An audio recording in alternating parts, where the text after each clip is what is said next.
This is the Sourceseeker Hour. I am your host, Rudy Carl Alexander. I'm laughing because I forgot to hit the button right on time. That happens sometimes, but everything is beautiful though. I want to share the history of this particular episode. We've had several name changes, and we settled on what the title is now, which is Relationships in Today's World. Are they fulfilling, and what is polyamory? Those of you that know the history, it started out as what are polyamory relationships and are they fulfilling? So we did have 3 other guests. At the last minute, they canceled. And one of the reasons I got was they didn't feel it was a safe space for what they were saying. And I felt I worked very hard to make sure it was a safe space. So that's what I'd like to discuss. We could do it in the context of the questions. We could do it in the context of just a conversation. But first, we want to talk about fairness and what is normal. What is fair and what is normal, and who decides that? And I want you to think about that when you introduce yourself. Sheba, would you go ahead and introduce yourself? Hi, Sheba. Hello, how are you, Barute? How is everybody else? Who else is on this meeting? Everybody's going to introduce themselves. Okay. You're the first introducee, the most popular entrepreneur of all times, Sister Sheba. Okay, but whoever else is listening, hello, how y'all doing? My name is Sheba Amenratatep on Facebook, and I'm an artist, a visual artist. I think I can sing just a little bit, but not really that much. But that's basically what I am, is an artist. And Barute, I think we should answer the question in both contexts, like what you were saying, the conversation-wise and question-wise. Is that what you were saying at first? Yeah, I mean, this show went through a lot of history, Sheba, and I'm trying to get to it in the one of the questions is, were the questions that I asked and sent to everybody fair? You may not have saw those, but just who decides what is fair and what is normal?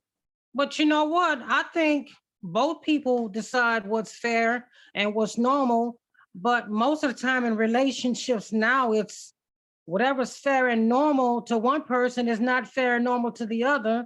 And nobody really wins in either relationships, because I don't think that we are going through the proper courtship procedures like we used to, like our ancestors used to. So I think these polyamory, whatever relationships now, I think that they're kind of reprobated, because it really doesn't benefit either person.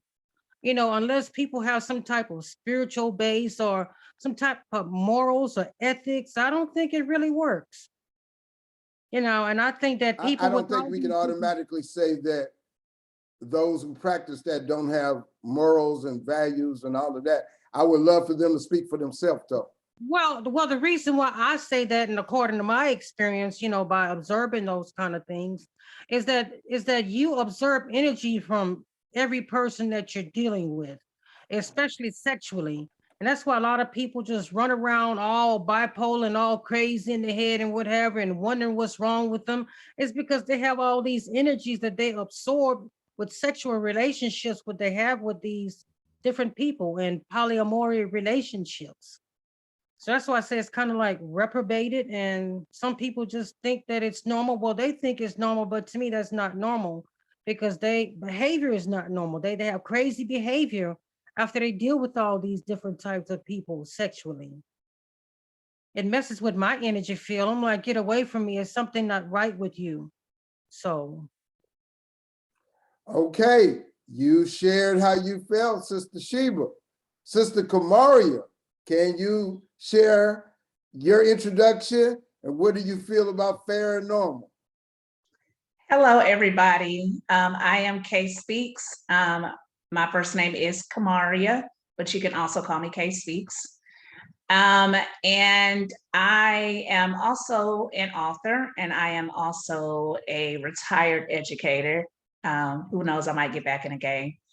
My thoughts, or at least my initial thoughts on polyamory, is that it really just depends on the fit of the individuals in the relationship.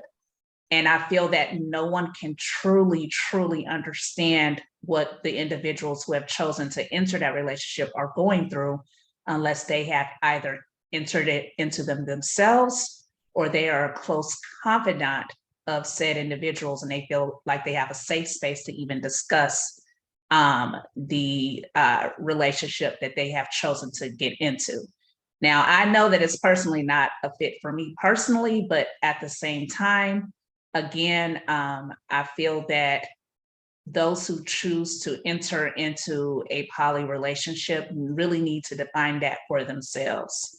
It's just really not my place to tell them what they should or should not partake in.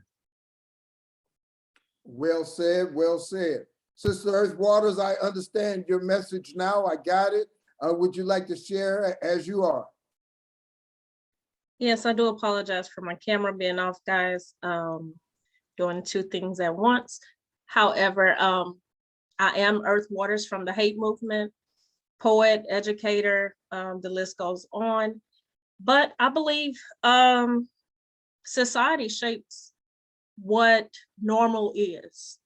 I don't think we have a huge say-so in what normal is and if it's even a thing. Very well said. I just want to say, since we talk about society shaping what normal is and what is normal and what is fair, of course, as Black people, we were we had defined for us what is normal. We had defined for us who we were. And there were many cases where slaves, both men and women, were taken advantage of and made to be who they were not born to be and who they had no choice to be. So I want to interject that, and under the context that sometimes we are very much influenced into who we become. Sister Kenisha, can you give us a scientific perspective of fair and normal? I don't know if I can give you a scientific one because, you know, everybody has their own norm. We define our own norms. And the way society is, you know, based on their perception of their reality, they put, you know, they talk about what's fair to them.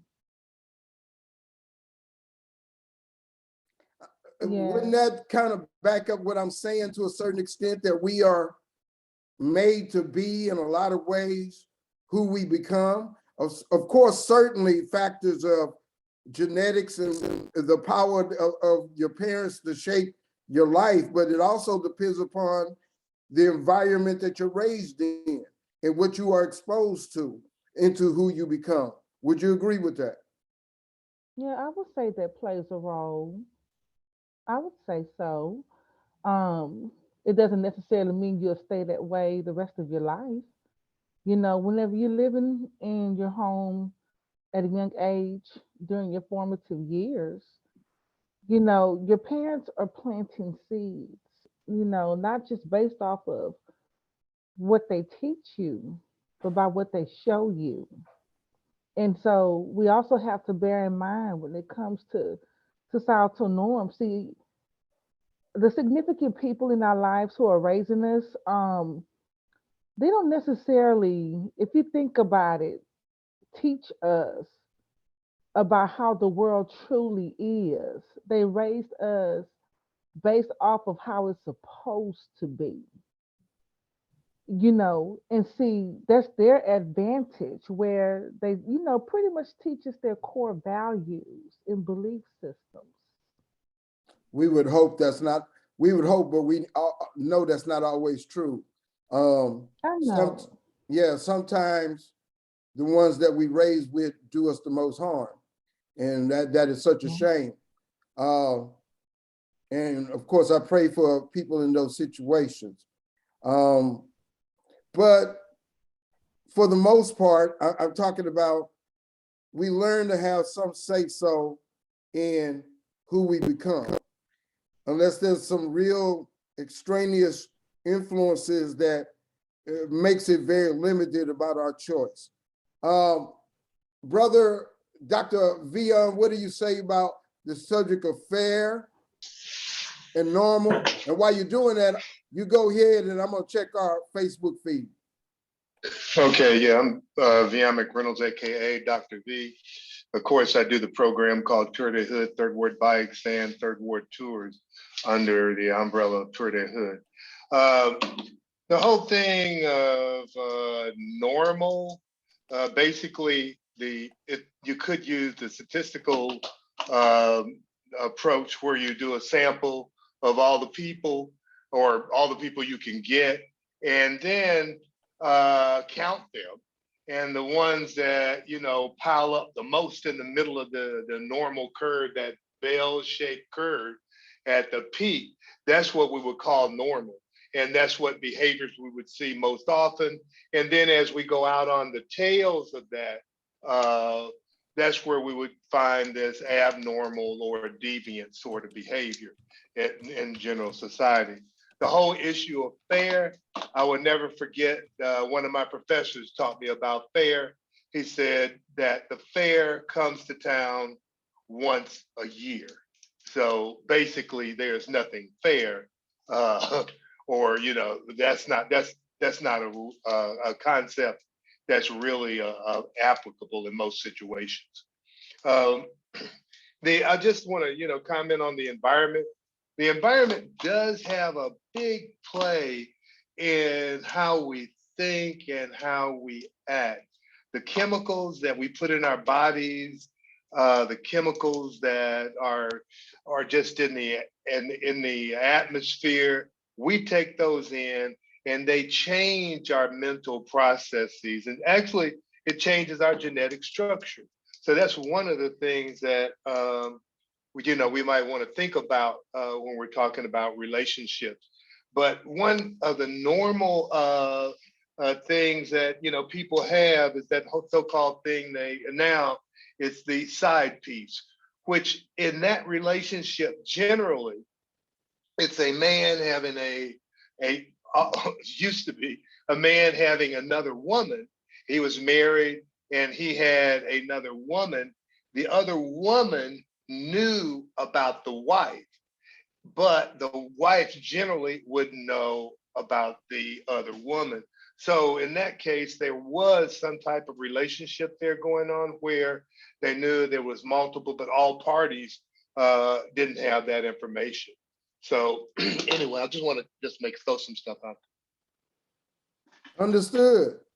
So you're against monogamy. Against monogamy? Brother. Oh, oh no. That wasn't, I wasn't brought up like that. I was, the way, that's why I was going to mention that the men, growing up, what they told us was, and it's very similar to Indian situation, where women are somewhat subservient, that they're there to be dominated or captured, because what you do is you go out and you capture the woman by having sex with her, and that's supposedly the big thing that you want to do. You having more than one woman makes you a stronger man. Those type of values are often propagated in the community, Black community, many different communities. That's what makes you a stronger man, is having more than one woman. And so I think the same thing can apply to women. They having more than one man to satisfy. And that's, in some societies, that was the case, that women were the ones that had more than one husband, and the husband worked to satisfy the wishes of the female. So it just all depends on which society you're looking at. I just wanted to share that whole line of thinking was your own, Dr. V. I didn't bring it up. That was all yours. Yes, you did. You brought it up. You brought it up. I wouldn't have thought. I didn't do that. Sister Kamaria, I want to ask you about, he mentioned about, you know, the ego basically, and I want to ask about power. What factor does power, and I think is one of the most important factors of a relationship. What is your power relationship? Are you connecting with this person because they elevate you in power? Or are you connecting with this person because they have financial power, they have judicial power? What factor does power have in choosing a relationship? What do you feel? Power has a huge role in relationship choosing, and it also plays a role in women who will accept a man that cheats on her because in some way he may be financially providing for her. I know it doesn't apply to every relationship, of course. It does not apply to every woman, of course. But there are some women who do agree to be a part of relationships as such. That is kind of like a polyamory fluid type of relationship, kind of where Dr. Veon was headed. And also, for example, like the movie Hustlers with J-Lo, you know, they had where she was swindling plenty of men out of their money in return for a little bit of entertainment. And so there was kind of a power exchange there. You know, they had the power financially, but she ultimately had the power in the end because she got the coins. So women do play the power game. They do play the power trip. They do play games in relationships as well. But from what I've noticed in my short time on earth, I'm almost 40. I'm not that young. But what I've noticed is that it's mostly men who engage in the cheating.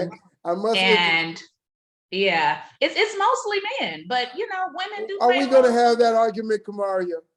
Are we really going to have that argument? First of all, there are more women on the earth, so there's more of them, and there are less choice, quote unquote, men to choose from. So they have more leeway to play more games. All right. Show me the statistics. Show me the numbers. Show me the numbers. And we can have part 2 to that argument. You agree with there are less men than women now? Okay, let's stop right there. Let's stop right there. I want to go to Sister Kenisha. I want to go to you on that question of power. That question of power, what factor does it have? What factor does it have in us choosing a person to be with? Okay. Now, you know, I did get you the outline, but you know, everybody has their own reasons for wanting power, whatever that power may be. So, you know, when it comes to power in relationships, you know, how would you define it so I can give more clarification of my interpretation of it? Well, I want to give you some examples. Okay. Let's say there's a guy, he is very uncomfortable with women, but he's more comfortable with guys. And then that'll make him go to if that's his persuasion, he may go in that particular direction, especially if he gets influenced by others, because he feels he may have a more manageable power relationship in that context. Same goes for a woman who feels that she has a more manageable power relationship in this dynamic with a woman. She can get more of the things that she wants. That's presupposing that they bypass any barrier that would give them cause to say, no, I don't want to go in that direction. So that's 2 examples of power. But power in relationships, in marriages, one person has the aura and the money, and that person may want to be with them because of that. or another person uses their physical power. They might intimidate that particular woman and have figured out how to do it to keep her in line. What factors overall do you see as power having in relationships? Brother Well, Baruti, can I? Let Sister Kenisha finish first, then I come to you, Veon. yes, what I'm going to say is when it comes to power in relationships, you know, it's associated with, power struggles and influence.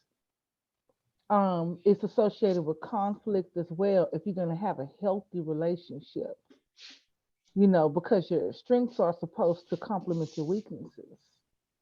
You know, as a mental health professional, I in particular do not clinically use that word power. I don't look at it that way. It's a family system. It's a team effort, whatever it may be. I've counseled all types of couples, those who were in polyamorous relationships, polygamy, you know, heterosexual, LGBTQ. I've seen it. But every relationship type has a system if it's going to be healthy. And it has nothing to do with power. You have your roles defined, and everybody knows their lane, their place. Now, if there's going to be this thing about power, there's going to be some toxicity in that relationship because everyone contributes their part and in an equal manner. It's not the same, but you do so equally. And that's what makes that relationship strong. Everybody is powerful as one. If we want to define who has the power in the relationship. So it depends on, yes.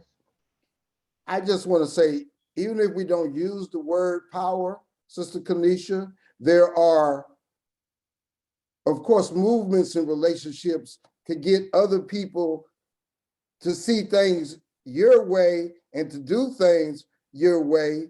And if they do not, then there may be consequences. That's sort of the definition of power. That may be so. Especially like if you would have things, for example, like narcissistic relationships where one person is being gaslighted, threatened, punished for feeling how they feel or not wanting to do what the other person says. Yes, I can see someone manipulating power. But are Kanye they West. truly, yes, and are Kanye they West truly exactly, and are they really that powerful if they have to go through all of that? That's not power, that's cowardice. We got a lot of examples of people using manipulation or whatever we want to call it to try to get their way. Dr. Veon, you had wanted to say something. Yes, sir. Yes, sir. We earlier we were talking about men cheating more than women. The statistics, the study that I'm looking at shows that men are almost twice as likely to cheat on the women. And you get off the show, Dr. V. well, I mean, the cheaters are the ones that cannot tell the truth.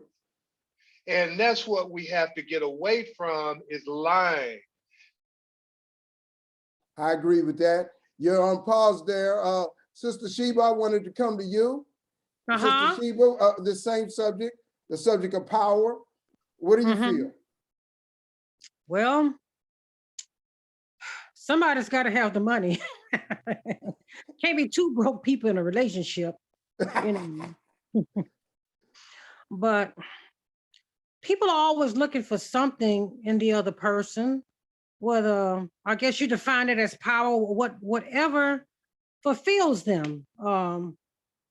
They don't have money, the other person has money. It's like, okay, well, I can get with you for this reason, or you are pretty, or you are eye candy. I want to get That's with what I'm you talking about. She just break it down. because I'm you sorry. look good and you make me feel better, or you can perform these sexual acts real good. It's like I got to have you. Nobody else does that. It's just different things that we need fulfilled that we be with the other person for, or because they have a popular name, or they're famous, or they come from a rich family. It's like, hey, I'm married to so-and-so's son or so-and-so's daughter.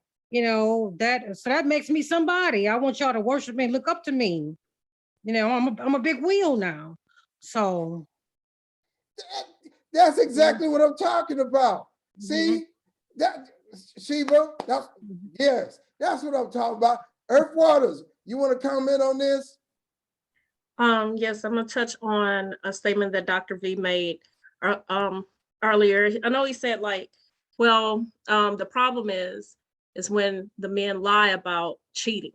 So my thing is, would it make it okay if they didn't lie and were like open to it and say, hey, well, I have this person, that person, and then depending on how that the woman responds, then that, you know, I guess that would give that man power if that woman say, okay, well, I'll accept you having this woman or that woman. That builds on the power of that man.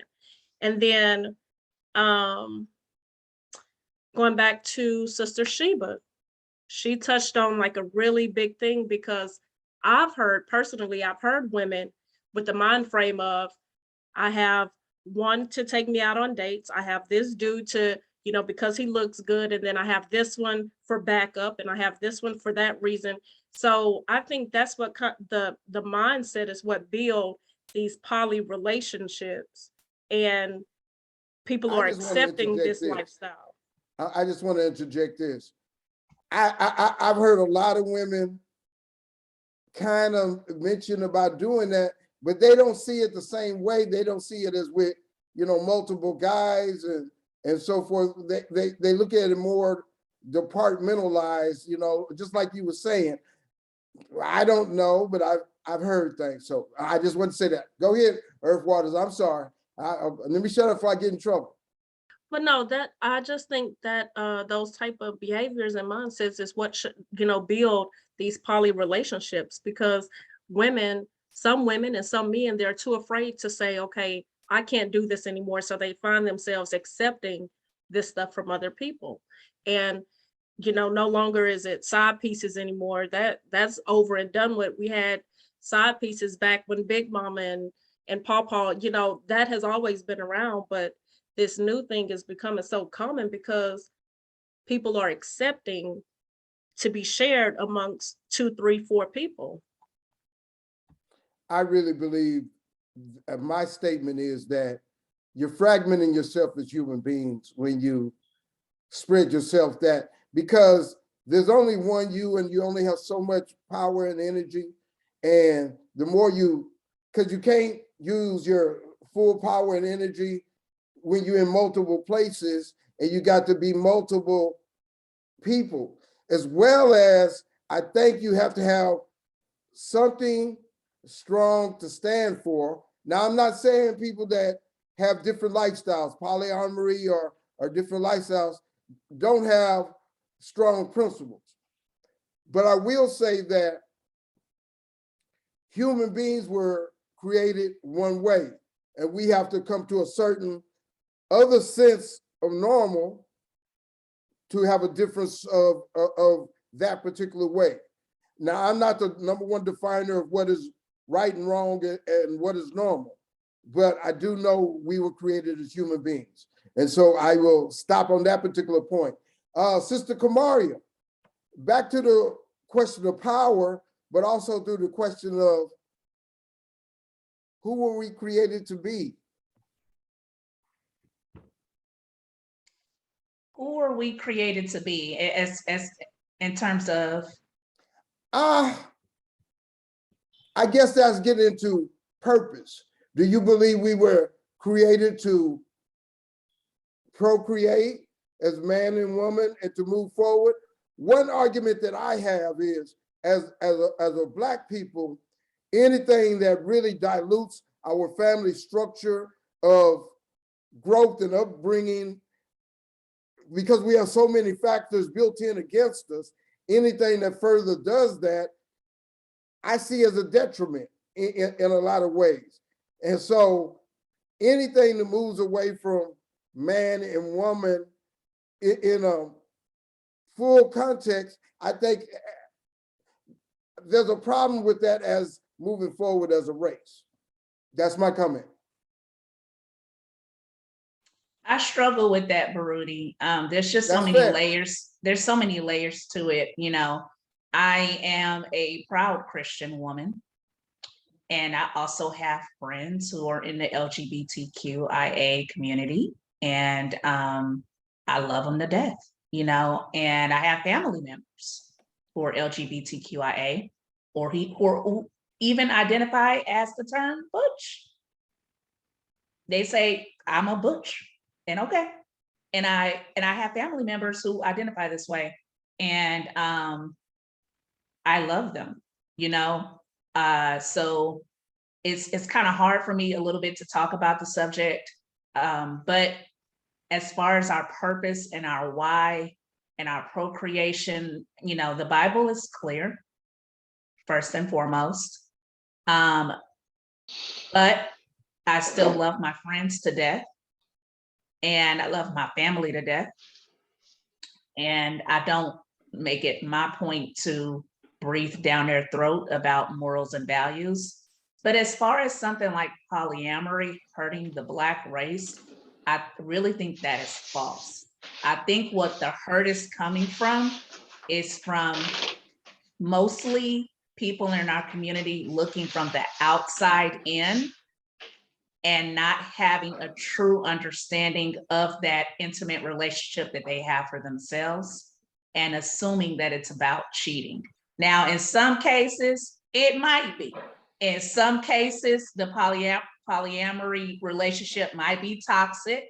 There might be cheating involved. It might be hell of a hot mess, but that's not the case in every situation. So I think as a community, we need to focus more on voter registration and getting toxic people out the White House versus toxic people out of relationships that don't have no business with us.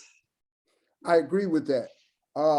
What I have found, though, is we got to all find a way to work together as circles. Even if we do not believe the same thing, we still have a lot of the same problems. And we have to find a way to work together and have some common working system together. I get back to what I started this conversation about. We did have 3 other guests. They chose and said that the questions that I gave were unfair, not given a safe space. I believe I gave a fair space. I believe I gave a fair space by the questions that I had. I wish they were here to give their particular perspective.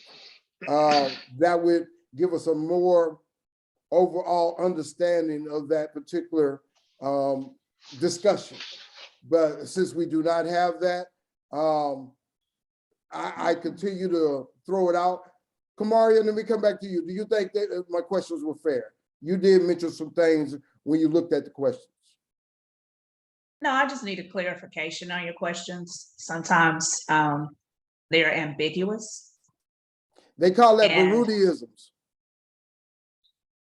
so I felt I needed clarification on them, but as far as a few thinking it's unfair and that they were not feel it was a safe space, maybe they were a part of the communities that you were discussing.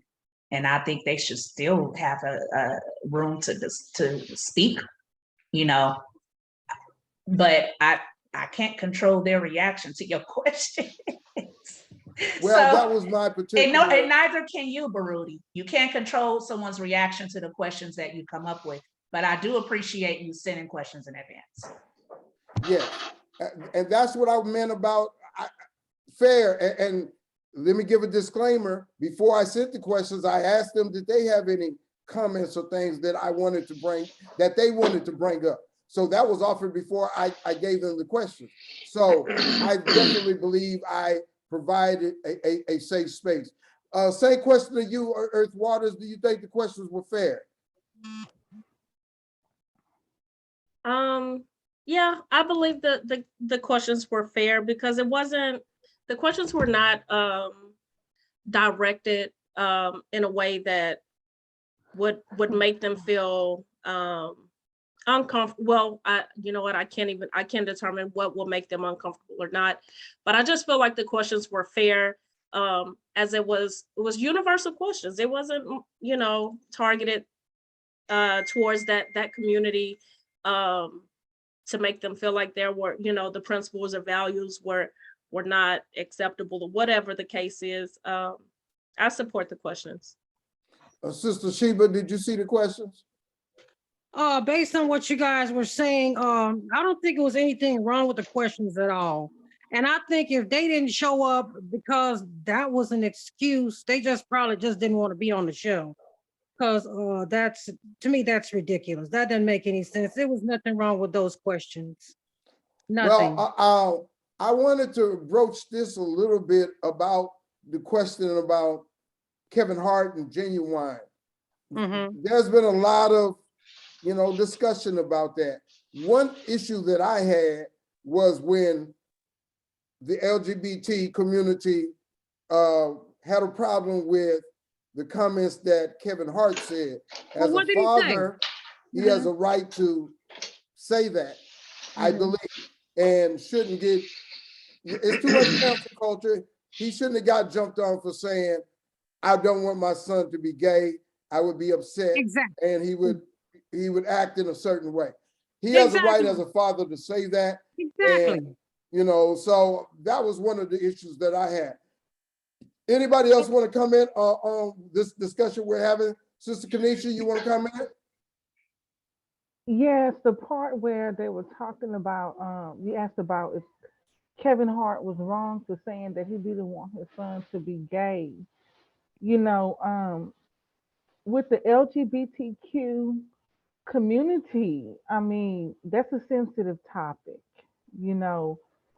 as far as the questions being fair or not, because some of us have professions where we work with all types of demographics of people, and, as professionals, you don't want to pretty much, add your input, your personal beliefs, because you don't know who's watching the show and things.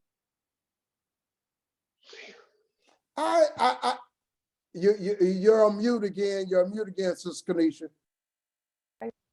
Okay. Okay. Yes. Did you hear what I said at first? We heard most of it. It just went out like the Okay. last 2 minutes. I see. Sorry. Can you hear me now? I certainly can. We can hear you. It was more like 20 seconds or less. Not 2 Okay. minutes. Okay. Yes. So that's why I was saying that we just have to be careful with some of us with the demographics that we deal with professionally, and we have to remain neutral, But I would say this as far as Kevin Hart's conversation and his comment about not wanting his son to be gay. He has every right to feel that way. And just like what's the other man, Dwayne Wade, he chose to support his son who's transgender. Okay. So that's how they run their household. So what I always encourage parents to do is if you're not an advocate for that community, you have every right to raise your child the way you see fit. Because it's your job to instill those values and those core beliefs, core values, what you believe is societal norms to protect them, keep them safe, whatever it is in that case. But my thing is that when they get older, will they always stick to it? No. They're not going to always follow what you have to say. There's this thing now, I'm a Christian woman myself, And one thing I've always learned is that don't hate or dislike or discriminate against a person. You may dislike their sin and how they're living that life, but you still love them. You know, just like, with this, with the LGBTQ community, you can't push your beliefs onto them, but they can't push their beliefs onto others either. If we're going to keep it fair, but at some point, the way the world is today, we all have to work at accepting each other regardless because of the societal norms that we live in university, is widely accepted now. I But a told parent has a right to, you know, if you're gonna raise your child, to be how you want them to be in that aspect, whether their sexualities have a sexuality norms with whether it's, heterosexual, LGBTQ, plant those seeds in their head, raise them the way you see fit. But at the end of the day, once they leave your house, or maybe while they're living in it, they're gonna make their choice. They're gonna make their choice. I agree. I just want to say also that everywhere in society, there are influences that are trying to seep into your mind, however you were created, however you establish your foundation. You watch television, there are shows with alternative lifestyle. There's 10 years ago, I never would have saw a man kissing a man. Wouldn't have saw it, I don't believe. But today, almost every show has some aspect of that. And so Change it's the channel. penetrating all society, ma'am. Change the channel when you see it. If you don't like it But and it's it on the goes next against channel. your values, okay, well go to YouTube where you can pick Netflix and all of them, because you I still agree have with you, that Sister control Kenisha. as That's a what it's coming to. But I don't have that, or let's say this young person or that young person may not have that same discernment, and they may not have that same sense of identity that an older person would. For instance, they may be susceptible to certain influences because they don't know who they are. And while daddy and mama are trying to help them establish that identity, they have all these other factors coming in. And that's why you see a lot of young people one day dressing as a woman, the next day dressing as a man. And, they're not sure who they are because there's so many different influences. well, you That's, can't control that. We can't ma'am, control that though. We can't I know you control can't. that because see, thing is, like you're talking about right now, you don't believe in it. That's what I'm getting from you. And you know what? That's totally your choice. Some parents, they're okay with it. They're gonna support their child. What I would say is that, the message I'm trying to convey is that if you have minor children in your home and that's something that you don't advocate for, as a parent, you have a right to teach them that, you know. But see, the main thing is to keep them safe because we have to also understand that if they choose that lifestyle, sometimes, not all, because of the hate laws that they have today, some of them put their lives at risk. Not too long ago on the north side, you know, one teenage boy was chased all the way up into his home, because he chose his lifestyle. I think it's They're still really, living really, here. I have to interject for just a second. I think it's very, very important to identify that that person was the victim. Yes, The they were the lifestyle, victim. the lifestyle that they had, they did not ask to be run down, beat up in the streets. They did not ask to be harassed. They don't I ask understand, but to may I be, finish, please? Yes, let me but finish, but please. see, I but wasn't see, done. I I'm don't not blaming mind you. letting you finish. I don't mind, but I think it's also very important that the others in the room also have a voice. And if we respectfully disagree with something you're saying, and it can be dangerous, I feel a need to speak up. A lot of Okay, but I times when we wasn't. hold Yeah, the but you Black didn't let Lives me Matter finish. sign, a lot of Yeah. times we have that sign up, but it's, oh, Black Lives Matter, oh, but except the transgender people who are murdered and who are harassed and bullied on a daily basis, Okay, well, and you they didn't let me take get their to that own point yet.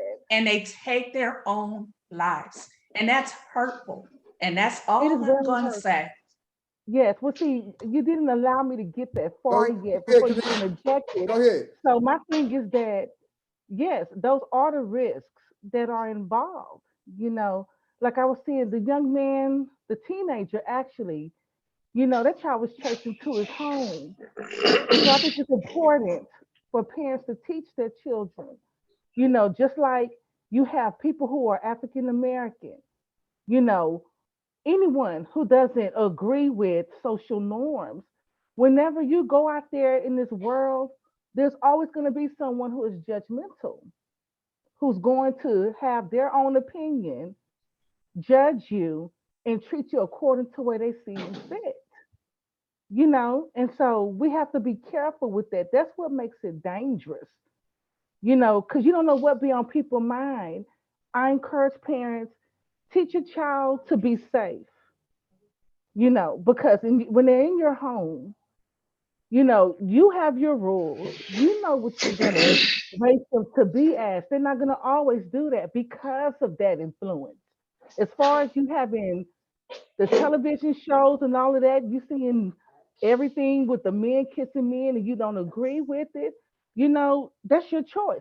Change your TV. It doesn't mean they're not going to see it somewhere else, you know. But my thing is that accept the person. You may not like how they live their lifestyle, but keep instilling those values. Keep instilling those values because whenever you have these children, teenagers who identify themselves with the LGBTQ community, sometimes they are so scared to death to talk to their parents about that and other significant adults in their life because of their fear of being judged.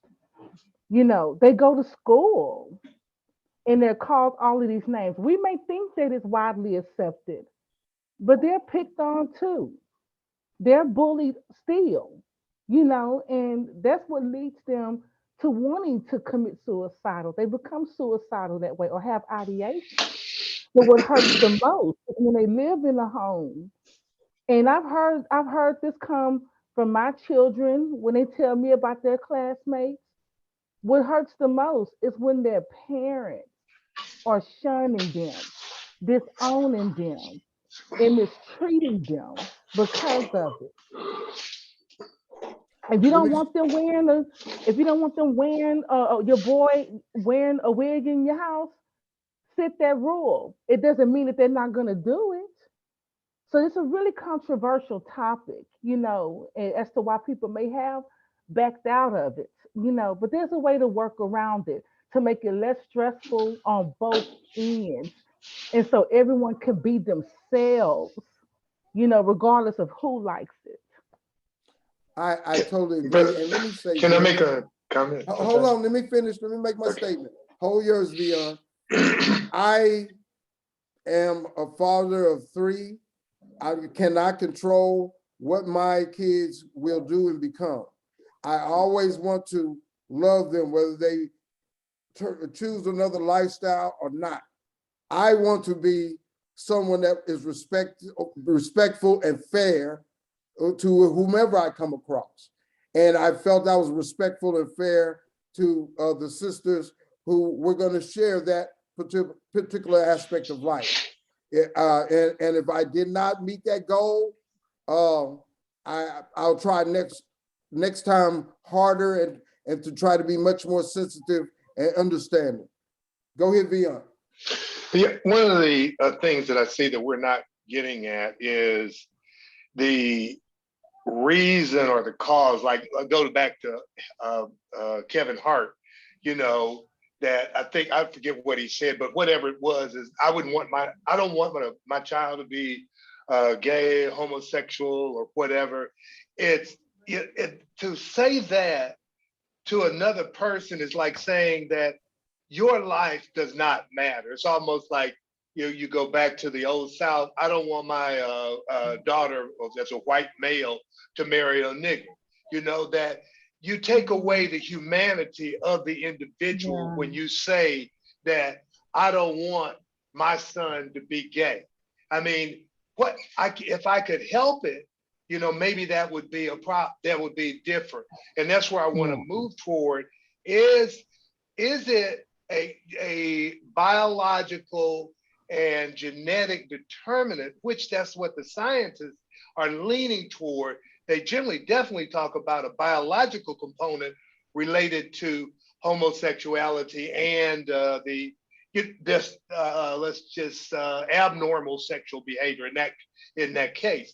And so we can see that it's not necessarily who would want to choose a lifestyle of where you're going to be persecuted. Let me go over here and join this group where they're going to, I see them beating these kids up because they act a little like I do, you know, and I'm a little more feminine, and I'm going to choose that life. I don't want to choose to get beat up. I don't want to choose to live a life of where everybody's always ridiculing me. So I don't think it's a choice for, I don't know the statistic, but the large majority of the people. Some people just like to experiment, you know, and I think that still has a biological component.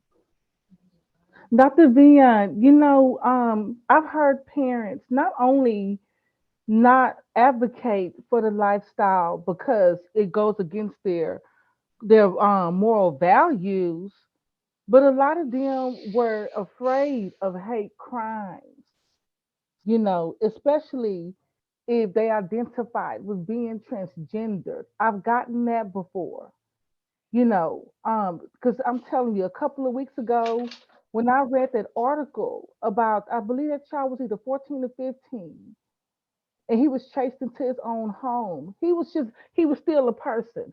He was still a teenage child. You know, he was doing chores. And because someone they didn't know a thing about him, but they didn't like who he was, they decided to play God and murder him.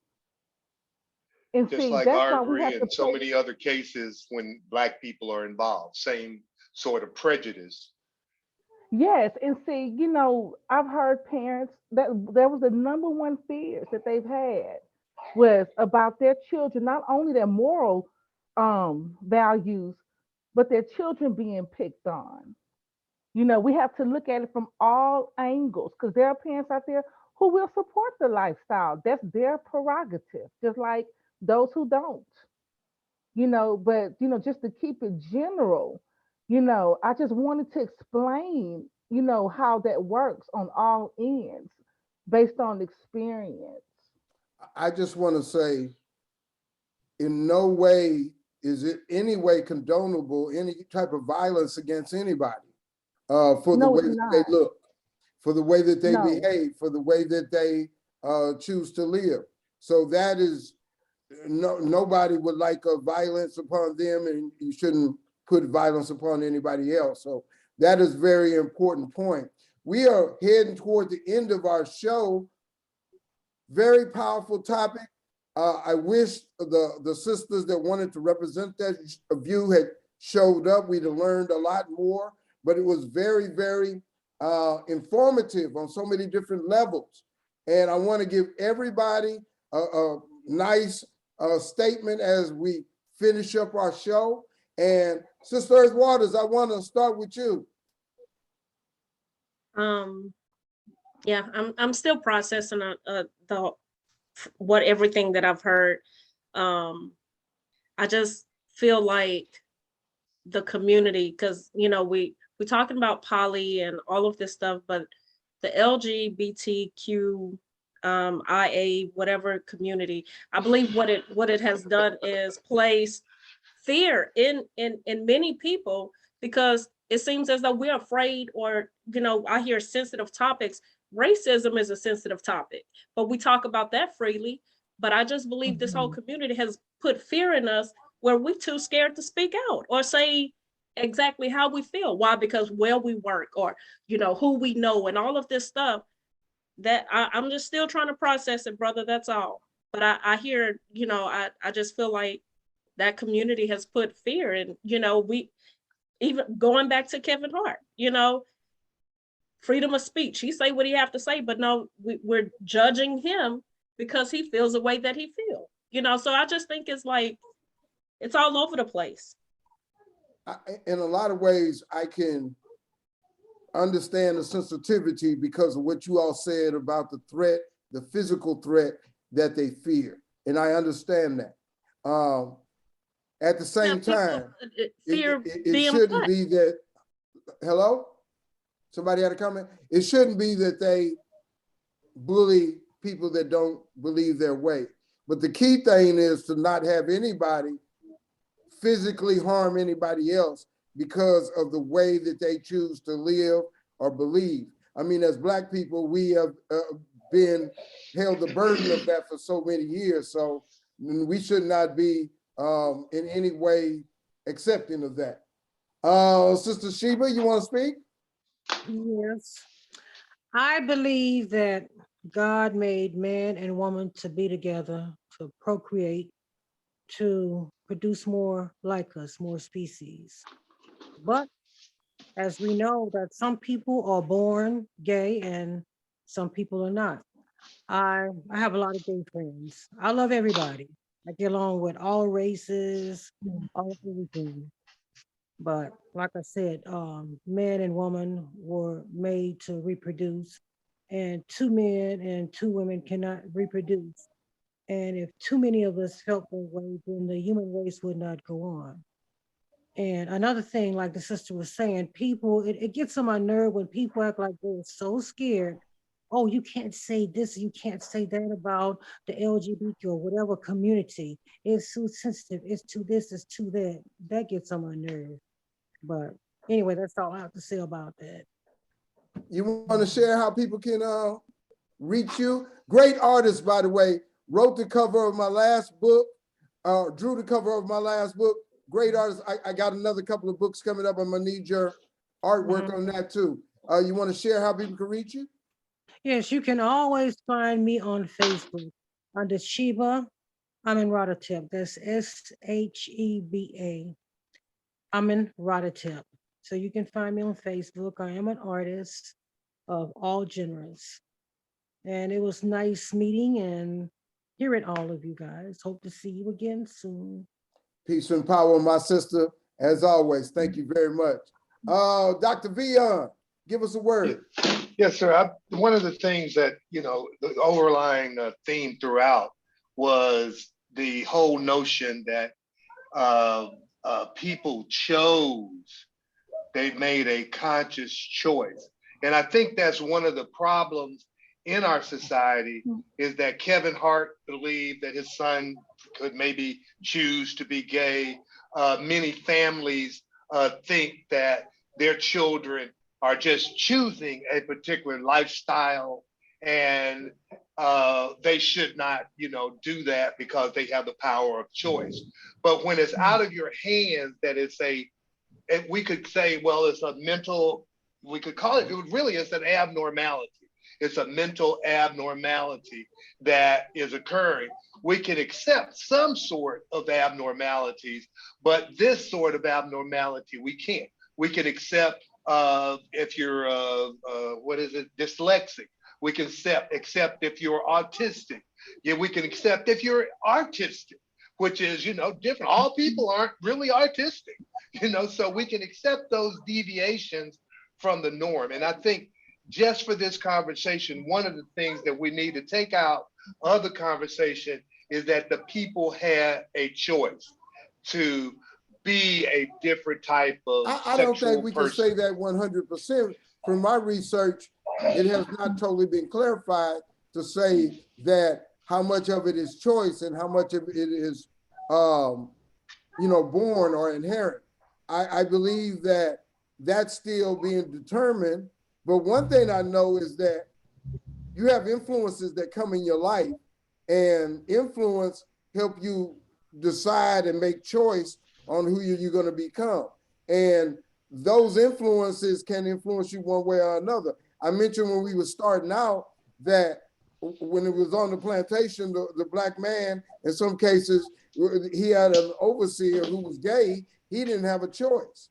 And people have different situations. There are people in families that they have been abused or molested, and from that particular situation, they were made into a particular way.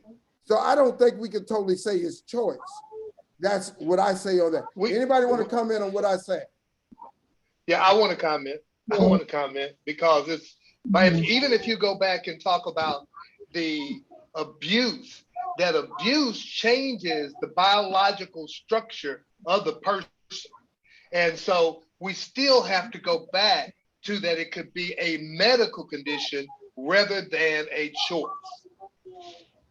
Okay, Dr. Veon on that. I hear you. I still have my standpoint to a certain extent. Sister Kenisha, can you give us your final word and your statement on what we're talking about? Yes. When I look at a person's lifestyle and their choice of the type of relationship that they want, like the two of you were just talking about the choice, or is it biological for them to decide to be gay? Well, as a professional, I don't address any of that.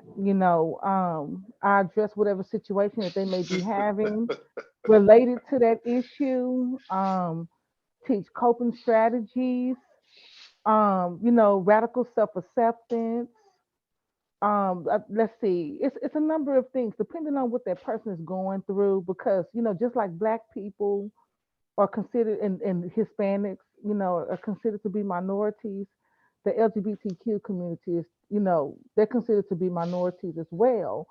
And so just like we have to be taught how to protect ourselves, and watch out for microaggressions and things like that, and discriminations, covert racism, covert discrimination, they have to learn it too. Learn how to advocate for themselves, and with all of that. But yes, so I can be reached and on Oasis of Life Counseling on Facebook. That's my business page. So yes, that's how you can get in contact with me the quickest way. Yes, ma'am. Thank you very much. This has been a very interesting discussion. We want to hear more about it. And my thing is, I want to make sure I have a fair space. And my questions are fair, and that I'm not picking on anybody, but I do have beliefs, and I do have things that I stand for. And I of course, I'm gonna bring those to the Sourceseeker Hour because I'm the one designing. So come out. So I mean, but I'm trying to be fair and as fair as possible across the board. Sister Kamaria, Speaks, give us our summation word, how you can be reached, whatever you would like to say. I think there were some excellent conversations and debates had this evening. And it's really, really important for us as a community to open up those walls, to crumble those walls and be unapologetically unafraid to have these discussions. I think a lot of it, I think all five of you have brought up some great points this evening. And I also think a lot of it has to do with the generational divide as well. And how, like you mentioned, Brother Baruti, how some of these children have been molested and may have, as a result, felt ashamed of their feelings. I think I was watching Ayala's show and she was mentioning some of her guests, they were pleased by the act, which I'm not speaking for my own voice here, but I think that for the young children in the young community, if they find themselves engaged with a man-to-man relation and they are pleased by it and they are enjoying that aspect of it, And then they grow up ashamed because society does not validate for them the feelings that they've had inside of them for many, many years. A conversation needs to be had. And I feel that when the Black parents say they are afraid of what may happen to their children in society, of the abuse they might encounter, of the bullying, of the beating up, all those feelings are valid. But the parents need to realize that it's the generational unacceptance of the lifestyle. It's the generational, you're not doing it right. It's the generational, we are shunning you out. It's the generational, you're going to get your ass whooped, because part of my language. But I think that's what Kevin Hart said about his son. We are going to beat you if I find out you gay. That is the toxicity in our community. And that's really all I wanted to say. The toxicity in our community for generations has led these children to feel shunned by the community. And it has led them to feel, and then they go and a Black on Black beating of the people of that community comes from their internalized viewpoint of not feeling approved by the Black community for their lifestyle and their choices. So it's just a generational curse we have to break. And part of it is what all of us are doing tonight, and that's starting the conversation and being unafraid to have the conversation. But healing does not come without communication. And so y'all can reach me. I have a new book being released February 28th. My Instagram is the best way to reach me, at Kamaria Speaks. And that's all. Peace and power, my sister. This has been a great show. What's the name of your book coming out? Break up with 12 financial bays. You know, it's kind of like your financial boyfriends you've been hanging on to for too long that you need to cut strings with, like cash advance bay and buy now, pay later bay. Right. Yeah. That's a whole nother chapter. Finances in the Black community. That's another chapter. Oh, that's going to be powerful. Look forward to it. One more time, you said 12. Break up with 12 financial break up with 12. Okay. Well, we're going to look forward to that. This has been our 106th episode of the Sourceseeker Hour. We're continuing. We're moving on. We got a lot of great things planned. You all will hear all about them. Our next episode will be on the 3rd of March. That will be how to get a mindset of diet and fitness part 2. We're going to have a sports show March 17th. We got a whole sports site. We do sports, a whole lot of sports. March 31st, we're going to do climate change. We're going to talk about climate change with my brother Veon. It's going to be very interesting. Let me know, Kamaria, if you want to be on that one. I know you're into science. So we're going to talk about that on the 31st. But as always, the Sourceseeker Hour will continue. I'm your host, Baruti Carl Alexander. I'm the Sourceseeker. I thank everybody. We're going to continue. We're going to keep working. We're going to get better. And we'll let you know. Everybody take care.